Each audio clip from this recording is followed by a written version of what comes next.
হালিমা বেগম হলো সভাপতি এই ইউনিয়নের। সাধারণ সম্পাদক হলো মুসলিমা খাতুন। মুসলিমা খাতুন কোথায়? আসেন। সাংগঠনিক সম্পাদক হলো জেসমিন আক্তার।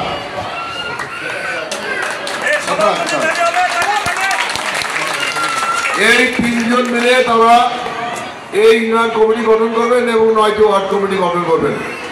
ইনশাআল্লাহ আগামীতে আপনাদের সামনে আবারও দেখা হবে এই কামনা করে আমার বক্তব্য শেষ করছি। আসসালামু আলাইকুম। সভাপতির বক্তব্য 2 মিনিট।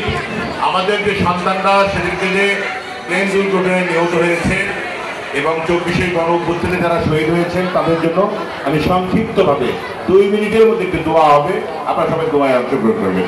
আতিকুর রহমান। সম্মানিত সুধীমণ্ডলী, আপনারা কেউ উঠবেন না, শোনেন।